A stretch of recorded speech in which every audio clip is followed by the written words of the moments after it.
ऐसा लगता है कि वो असिस्टेंट कमिश्नर बन गया है तो वो सब कुछ कर सकता है। ऐसा नहीं है। मेरी एक दफा जॉब लगेगी, मैं स्टेबल हो जाऊंगी, फिर वो मेरा कुछ नहीं बिगाड़ सकेगा। बेटा ये भी वक्त पर छोड़ देते हैं। आप देखो ना, जब मैंने वक्त से वक्त मांगा था तुम तक पहुंचने के लिए, तो फिर ये भी वक्त पर ही छोड़ देते हैं।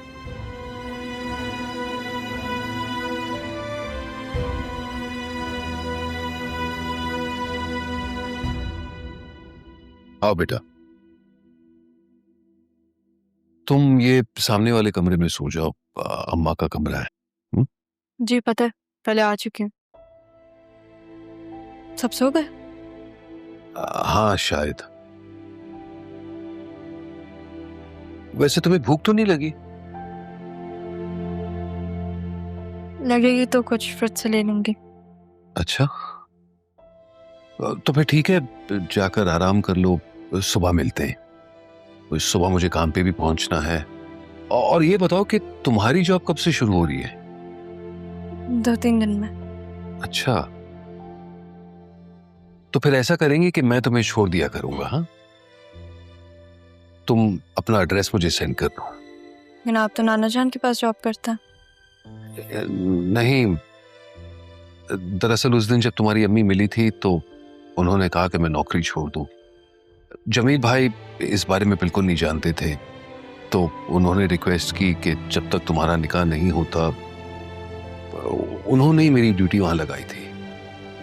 सोचता हूं अच्छा हुआ या बुरा, मेरी बेटी तो मुझे मिल गई। और फिर तारा से माफी। बहरहाल देखो, तकल्लुफ की कोई बात नहीं है, ये तुम्हारा ही घर है। भूख लगे तो फ्रिज से कुछ निकाल लेना। जी ठीक है, तो फिर जाओ आराम करो। शाबाश। Thank you.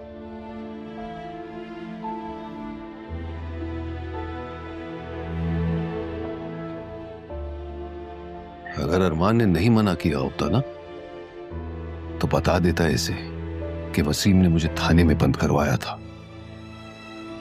खुदा अरमान को लंबी उम्र दे।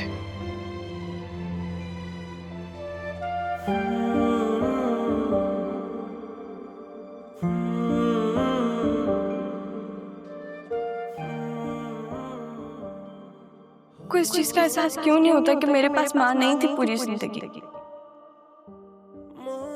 नाना जान के प्यार में सब कुछ था, लेकिन माँ की ममता तो उसके साथ रहने से ही महसूस होती है ना कि किसी और से। हालांकि पालने वाला पैदा करने वाले से ज्यादा बड़ा होता है। पैदा करने वाले का दुख ज्यादा बड़ा होता है। फिर भी आप जाने की बातें कर रही हैं। मुझको चुनेगा वो, पूरी करेगा एक दिन मेरी आरज़ू। जो रही हर सू वो कमी है तू, हाँ अधूरी मेरी जिंदगी है तू।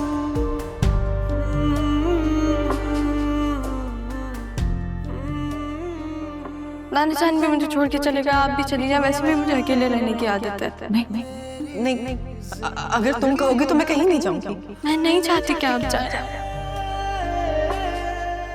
लेकिन तुम यूं मुंह छुपाकर मत बैठो रहा। मुझसे जो गलती हुई उसकी सजा काट ली है मैंने, मगर तुमसे तो कोई गलती नहीं हुई ना। तो निकलो और सामना करो, अपनी माँ जैसी मत बनो। तुम वो बनो जो पापा चाहते थे।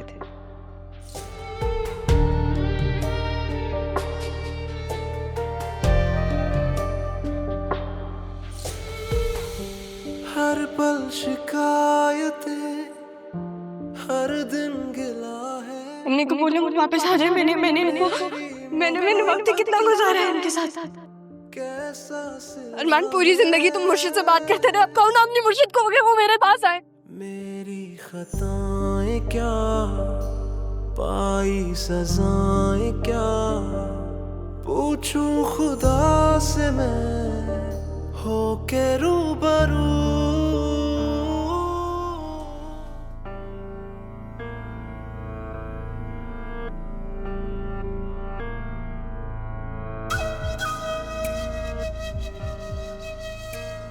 कबीर,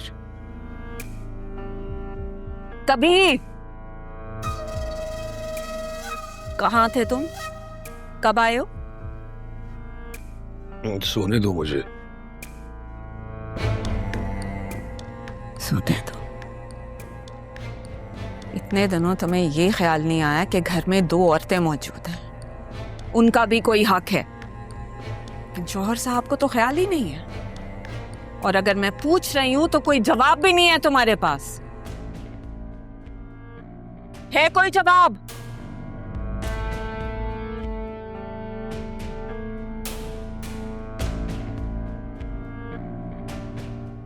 हाँ, रख लो कानों पे तकिया ताकि बीवी की आवाज ना सुनाई दे। बल्कि मैं कहती हूँ सीसा घोल कर डाल लो ताकि कुछ भी ना सुनाई दे। हो गई तुम्हारी बड़बड़, सोने तो दो। सुनने दो ने। काम के लिए मैं जो रह गई हूँ, खाला खुद तो मर गई, मेरे लिए ये मुश्किलें छोड़ गई है।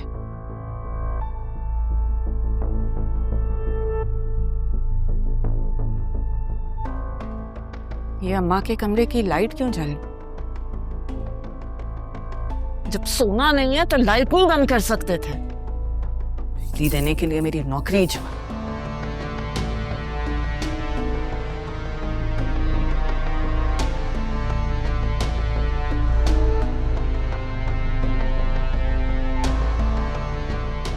पिछली दफा की बेइज्जती से पेट नहीं भरा जो फिर से मुंह उठाकर चली आई हो। मैं उठाकर नहीं आई, अब्बू लेकर आया। कबीर लेकर आया। देखती हूँ मैं तुम यहाँ कैसे रहोगी।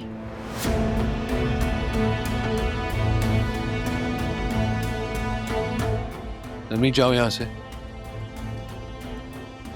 ये माँ बेटी बार बार हमारी जिंदगी तबाह करने के लिए क्यों आ जाती हैं? और मैं क्यों जाऊं भाई अपने कमरे में, क्यों? और तुम्हारी माँ कहाँ है? कहाँ है तुम्हारी माँ? या तुम्हें अकेले भेजा है ताकि तुम यहाँ आके घर पे कब्जा कर लो? नरमीन, मेरी अम्मी अब आपके घर नहीं आएंगी। अब वो किसी के घर नहीं आएंगी, उनके पास अपना घर है। नहीं बेटा, हौसला रखो, तारा की रूह को दुख पहुंचेगा। रूह? तुम तो ऐसे बात कर रहे हो जैसे उसकी रूह ने जिस्म का साथ छोड़ दिया। हाँ नरमीन, तारा की रूह ने जिस्म को खाक में छोड़ दिया। चली गई वो। चलो, हंस कम जहां पाक।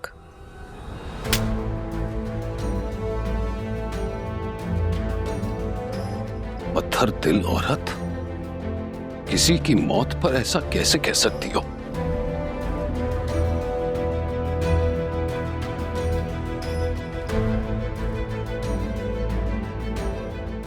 जब तुम तारा को लेकर आए थे तब तुमने मुझ पर हाथ उठाया था। अब उसकी बेटी को लेकर आए हो तो मुझे थप्पड़ मारा। मैं इन लोगों के सामने जलील होने के लिए रह गई हूँ। एक बात याद रखना नरमीन, इंसान अपने अमाल के बदौलत इज्जत भी कमाता है और जिल्लत भी। और तुम इतनी संगदिल औरत कैसे हो सकती हो नरमीन? लेकिन अब्बू, आपको अम्मी पर हाथ नहीं उठाना चाहिए था। अच्छा, तुम्हारी अम्मी के मुंह पे पड़ने वाले थप्पड़ का तुम्हें दुख है, लेकिन इसे एहसास नहीं कि इसने क्या कहा है। कोई अपने दुश्मन के मौत के बारे में भी ऐसा नहीं कहता। बेटा, तुम्हारी मां वो औरत है जिसने मुझे हासिल करने के लिए मेरी मां के साथ मिलकर इन दोनों मां बेटी को दरपदर कर दिया, और फिर भी सुकून नहीं मिला। चले अम्मी। जाओ यहां से, जाओ यहां से।